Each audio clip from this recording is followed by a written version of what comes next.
Hallelujah. आमचे प्रिय बंधू बहिणींना ईश्वरच्या नावाने आमचा नमस्कार, अभिनंदन. आणि आजचा दिवस सुद्धा ईशू तुला भेटतो हा कार्यक्रमामध्ये तुम्हाला सर्वांना मी स्वागत करत आहोत. आतापर्यंत देवाचे गाणे ऐकली, प्रार्थना ऐकली. आता देवाच्या संदेशाकडे जाऊया. पेत्राची पहिली पत्री 3 अध्याय 12 वचनामध्ये, 1 पीटर चॅप्टर 3 वर्स 12. पेत्रांची पहिली पत्री 3:12.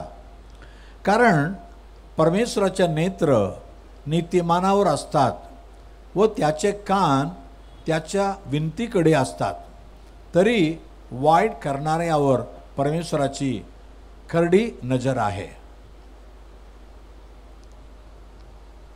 इथे परमेश्वराचा नेत्र नेहमी नीतिमानावर आहे. पहा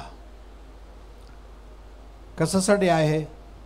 इर्मिया 32:19 मध्ये, जेरेमिया 32:19, इर्मिया 32:19 मध्ये, तू चातुर्याने तोर व कृतीने पराक्रमी असून प्रत्येकाला ज्याच्या त्याच्या आचरणाप्रमाणे व कर्म फलाप्रमाणे द्यावे म्हणून मानव जातीचे अखिल मार्ग तुझ्या दृष्टीला खुले आहेत. देवाच्या डोळे कशाला आहेत. प्रत्येकाला, प्रत्येक मनुष्याला ज्याच्या त्याच्या आचरणाप्रमाणे, वागण्याप्रमाणे, त्याच्या कर्मफलाप्रमाणे त्याला फल द्यावे यासाठी देव पाहत आहे. आमचा देव प्रत्येकासाठी प्रतिफल देणारा परमेश्वर आहे. एक तर प्रार्थना ऐकून प्रतिफल देणारा. तुम्ही इब्रिकरांस पत्र 11:6 Hebrews 11:6, इब्रिकरांस पत्री 11:6 आणि विश्वास वाचून त्याला संतोष होणे अशक्य आहे. कारण देवाजवळ जाणाऱ्या असा विश्वास ठेवला पाहिजे की तो आहे, परमेश्वर एक आहे आणि त्याचा शोध झटून करणाऱ्यांना तो प्रतिफल देणारा आहे. म्हणजे आपण प्रार्थना झटून करायला पाहिजे, असंच नाही, नुसता नाही, पण आवडून देवाला घट्ट धरून प्रार्थना करायला पाहिजे. तेव्हा परमेश्वर आम्हाला त्याचं उत्तर देतो, प्रतिफल देतो प्रत्येक प्रार्थनासाठी. दुसरा इतिहास 7:15 2 Chronicles 7:15, दुसरा इतिहास 7:15 परमेश्वरानं म्हटलं, जी प्रार्थना ह्या स्थानी करण्यात येईल तिच्याकडे माझे डोळे उघडे राहतील व माझे कान लागतील. म्हणजे प्रत्येक प्रार्थनासाठी देवापा आम्हाला जबाब देणारा परमेश्वर आहे. म्हणून देवाचं नाव काय आहे. तुम्ही स्तोत्रसंगीता 65:2 Psalm 65:2, स्तोत्रसंगीता 65:2, तू जो प्रार्थना ऐकतोस त्या तुझ्याकडे सर्व मानव जात येते प्रभू. परमेश्वर प्रार्थना ऐकणारा परमेश्वर आहे. आमची आरोळी ऐकणारा परमेश्वर आहे. विश्वासाने प्रार्थना करा. देव आहे, देव आमच्या प्रार्थनाचा उत्तर देणारा आहे. तो प्रतिफल देण्यासाठी तयार आहे. पण त्याचे डोळे तुझ्यावर आहे. पण तुमचं वागणं कसं आहे, तुमचं आचरण कसं आहे, तुम्ही खरंपणं वागता का, खरंपणं चालता का, किंवा आपल्या मनाप्रमाणे चालता का, ते बघून ते बापा प्रतिफल देणार आहे.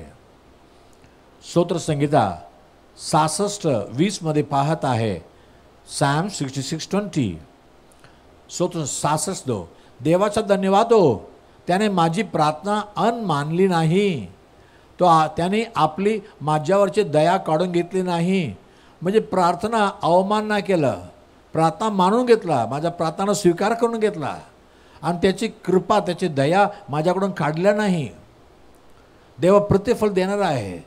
एक तर आम्ही प्रार्थना करताना या जगामध्ये आम्हाला जे काय आहे त्याचं प्रतिफल तो देणार आहे, आम्हाला उत्तर देणार आहे. आणि दुसरी गोष्ट, प्रकटीकरण 22:12 रेव्हलेशन 22:12, प्रकटीकरण 22:12 पाहत आहे. येशू म्हणतो, पहा मी लवकर येतो आणि प्रत्येकाला ज्याच्या त्याच्या कृत्याप्रमाणे देण्यास माझ्याजवळ वेतन आहे, माझ्याजवळ बक्षीस आहे. प्रत्येकाला येशू ख्रिस्त लवकर जगामध्ये येणार आहे. मी लवकर येतो म्हणतो. तो परत येताना प्रत्येकासाठी, प्रत्येकाने केलेल्या कृत्याप्रमाणे त्याला बक्षीस देण्यासाठी तो येत आहे. म्हणून पौलुस काय म्हणतो, फिलिपिकरांस पत्री 3:14 फिलिपियन 3:14, फिलिपिकरांस पत्र 3:14, ख्रिस्त येशूच्या ठायी देवाचे जे वरील पाचारण त्या संबंधीचे बक्षीस मिळवण्यासाठी मर्यादेवरील खुणेकडे मी धावतो. हेच एक माझे काम आहे, बक्षीस मिळवण्यासाठी. देवा प्रत्येकाला बक्षीस ठेवलेलं आहे. त्याच्या डोळे आमच्याकडे पाहत आहे. आमच्या आचरणाप्रमाणे या जगामध्ये पण आम्हाला प्रतिफल देणार. आमच्या ख्रिस्तामध्ये देवामध्ये आचरण आहे ते दैविक आचरण पाहून स्वर्गामध्ये पण आम्हाला बक्षीस खरोखर परमेश्वर देवलेलं आहे. त्या खुणेकडे आम्हाला जावाचं आहे. तुम्ही अय्यूबचं पुस्तक 19 अध्याय 25 वचनामध्ये, जोब 19:25, अय्यूब 19:25 अय्यूब काय म्हणतो? मला तर ठाऊक आहे की माझा उद्धारक जिवंत आहे, तो अंती पृथ्वीवर उभा राहील. माझा उद्धारक येशू ख्रिस्त जिवंत आहे. असं का म्हणतो? कारण जगामध्ये येणाऱ्या प्रत्येक माणसांना एकदा जगायचंय, नंतर मरायचंय, नंतर न्यायामध्ये उभा राहायचंय. हे प्रत्येक मनुष्याला परमेश्वराने ठरवलेलं आहे. इब्रिकरांसपत्र 9:27, इब्रूस 9:27, इब्रिकरांसपत्र 9:27, ज्या अर्थी माणसांना एकदाच मरणे व त्यानंतर न्याय होणे नेमून ठेवलेलं आहे, देवाने नेमलेलं आहे. त्याच्या वाचून आम्ही जाऊ शकत नाही. पण न्यायासाठी उभा राहणार का? देवाच्या बक्षिसासाठी उभा राहणार. आम्हा प्रत्येकाला देवबापा प्रतिफल देणार आहे. म्हणून पहिली गोष्ट, देवाचे डोळे कशासाठी तुमच्यावर लागलेले आहे? त्याचे नजर तुझ्यावर कशावर आहे? तुम्हाला प्रतिफल देण्यासाठी, या जगामध्ये पण प्रतिफल देणार. अब्राहम देवापुढं खरं राहिला, त्याला देवबापाने सर्व गोष्टीमध्ये आशीर्वाद केलं. उत्पत्ती 24:1 पहा, जेनेसिस 24:1, उत्पत्ती 24:1. अब्राहम आता वृद्ध होऊन अगदी व्यायतीत झाला. परमेश्वराने अब्राहमाला सर्व बाबतीत आशीर्वादित केले होते. आशीर्वाद सर्व गोष्टीमध्ये आशीर्वाद केले. आणि आता अय्यूबबद्दल आपण वाचलो. अय्यूब म्हणतो, माझा माझा माझा उद्धारक जिवंत आहे. या जगामधील प्रत्येक देवाबद्दल आपण काय विचार करतो? ते मानवाला तारण्यासाठी आले, मानवाला मदत करण्यासाठी आले, मानवाच्या जीवनावर चमत्कार करण्यासाठी आले. बरं, खरं गोष्ट आहे. पण येशू ख्रिस्त वेगळंच आहे. तो या जगामध्ये आला, मानवासाठी चांगलं काम केला, चांगलं वचन दिला, चांगल्या मार्गामध्ये लोकांना नेला. शेवटी मानवाच्या पापाकरिता त्यांनी स्वतःला अर्पण केला. वधस्तंभावर येशूला खिळवलेला. कारण काय? संपूर्ण जगाच्या पापाला हरण करून नेणारा देवाचा कोकरा म्हणून तो वारला. आता जगामध्ये जे पण मरतात, देव माणूस म्हणू दे, देव म्हणू दे, सगळं मरतात, नंतर नाही. पण येशू असा नाही, तो मेला पण तिसरा जो जिवंत उठला. हालेलुया. म्हणून अय्यूब म्हणतो, माझा उद्धारक जिवंत आहे. आणि अय्यूब 19 अध्याय 26 वचनामध्ये, जोब 19:26, ही माझी त्वचा छिन्न भिन्न होऊन नष्ट झाली तरी मी देवाला देव विरहित पाहीन. माझ्या शरीरामध्ये आता बिमारी आहे, आजारपणा आहे, हे सर्व छिन्न भिन्न होऊन जाईल तरीसुद्धा मी देवाला पाहणार, माझ्या डोळ्याने पाहणार. हे विश्वास अय्यूबला होता. आमेन. दुसरी गोष्ट, देवाचे डोळे कशाला आमच्यावर लागू आहे? स्तोत्र संगीता 33:11, Psalms 33:11, स्तोत्र संगीता 33:11. परमेश्वराची योजना सर्व काळ टिकते. 33 येतो मी. 33:18-19, 33:18-19, स्तोत्र 33, Psalm 33, 18-19, सेम चॅप्टर 18-19. पहा, जे परमेश्वराचे भय धरतात व त्याच्या दयेची अपेक्षा करतात, त्यांचा जीव मृत्यूपासून सोडवावा व दुष्काळात त्यांचा प्राण वाचवावा म्हणून त्यांच्यावर त्याची नजर असते. दुसरी गोष्ट, आमच्या जीवाला मृत्यूपासून सोडून घ्यावा, मृत्यूपासून वाचवावा, दुष्काळात आमचा प्राण वाचवावा. दुष्काळ नेहमी येतो. कोरोनाच्या वेळी किती मोठा दुष्काळ आला होता. त्या दुष्काळामध्ये आम्हाला वाचवायला, आम्हाला सांभाळायला देवाचे डोळे आमच्यावर लागून आहे. उत्पत्ती 26 अध्याय पहिला वचनामध्ये, जेनेसिस 26:1, उत्पत्ती 24:1 मध्ये, पूर्वी अब्राहमच्या दिवसात दुष्काळ पडला होता तसा दुसरा दुष्काळ आता देशात पडला. तेव्हा इसहाक हा पलिश्याचा राजा अबिमेलेक याच्याकडे गरार येथे गेला. आता अब्राहमच्या वेळी झाला दुष्काळ, आता मुलगा इसहाकच्या वेळी सुद्धा दुष्काळ आला. पण परमेश्वर काय म्हणतो 26 अध्याय 3 वचनामध्ये, 26:3 मध्ये, जेनेसिस 26:3, त्या देशात उपरा असा राहा, मी तुझ्याबरोबर असेन आणि तुला आशीर्वादित करेन, कारण हे सर्व देश मी तुला व तुझ्या संततीला देईन आणि मी तुझ्या बाप अब्राहम याच्याशी वाहिलेली शपथ खरी करेन. आता दुष्काळ आहे, पण परमेश्वर कुठं जाऊ नको, इथंच राहा म्हणतो, मी तुला आशीर्वाद करेन. मग काय झालं? 26 अध्याय 12-13 मध्ये आपण वाचत आहोत.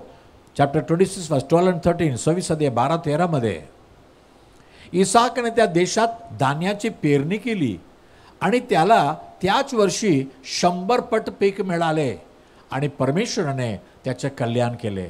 पहा, आणि तो तोर झाला आणि उत्तरोत्तर उत्कर्ष पावून मोठा संपन्न झाला. बघा, दुष्काळच्या वेळी जे आहेत ते पण खर्च होऊन जातो. आमच्या घरात सर्व दाणे खर्च होऊन जातो. एकदा एलिया संदेष्टा आला सारेबाद गावामध्ये, तिथे बाईला म्हणतो मला पाणी दे ग. ते पाणी आणायला गेली, तिला म्हटलं अरे मला थोडं भाकर आण. ती म्हणते अहो आमच्या घरामध्ये 2 भाकर बनवण्यासाठी पीठ आणि तेल आहे, आम्ही 2 भाकर बनवणार आहे आणि मी आणि माझा मुलगा खाऊन मरणार आहे. मग किती दुष्काळ आहे बघा. म्हणजे पुढच्या वेळेसाठी पीठ नाही, तेल नाही, तरी एलियाहून देवापणे तिला पोषण केला. तर 3.5 वर्ष तिच्या घरामध्ये पीठ कमी नाही झालं आणि तेल कमी नाही झालं. तुमच्या जीवनामध्ये काय दुष्काळ म्हणजे कमीपणा. दाऊद म्हणतो स्तोत्रसंहिता 23:1 मध्ये, Psalm 23:1, देव माझा मेंढरपाळ आहे, मला कधी काही उणे पडणार नाही, माझ्या जीवनात कमी येणार नाही, कारण देव माझा मेंढरपाळ आहे. माझे प्रियानो, देवाचा भय माना, देवाचा प्रिय तुम्ही राहा. दाऊद देवाचा प्रिय होता, म्हणतो तो माझा मेंढरपाळ आहे, मी त्याचा कोकरा आहे, मला तो सांभाळेल. आणि 2 वचनामध्ये 23:2 मध्ये तो म्हणतो मला देवपाक कसं मला नेतो, तो मला हिरव्यागार कुरणात बसवतो, तो मला संत पाण्यावर नेतो. हिरव्यागार कुरणात, चांगलं हिरवं घासामध्ये मला नेतो, मला चांगलं भोजन देवापा देतो. तुमच्यात असं करणार. म्हणून देवाचे डोळे तुमच्यावर लागून आहे, देवाचा नजर तुमच्यावर आहे. पहिली,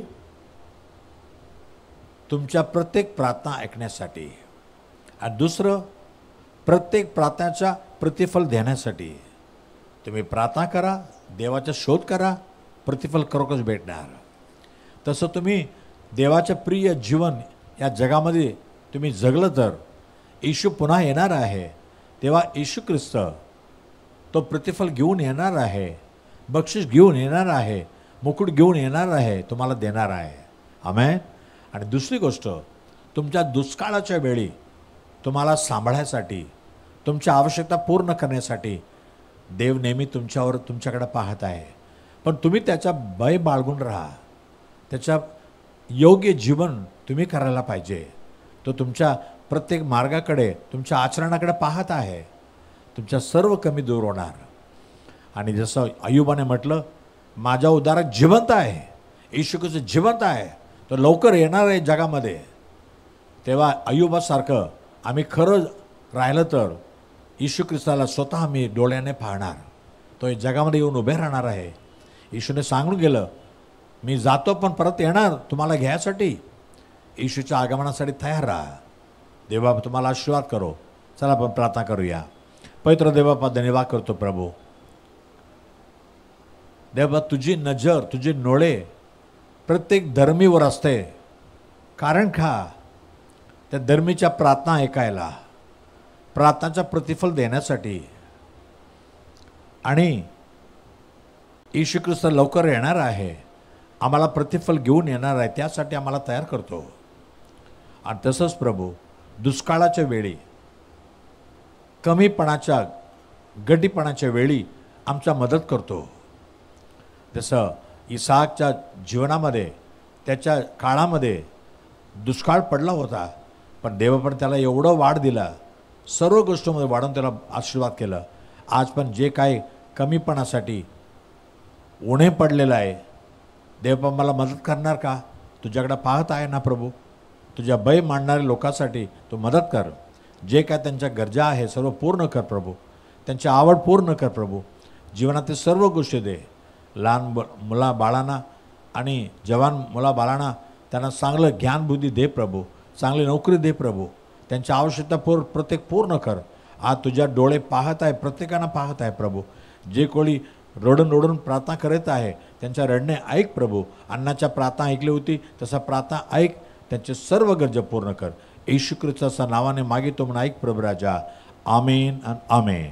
गॉड ब्लेस यू. पुढच्या रविवारी 3 वाजता पुन्हा भेटूया. आमेन आमेन आमेन.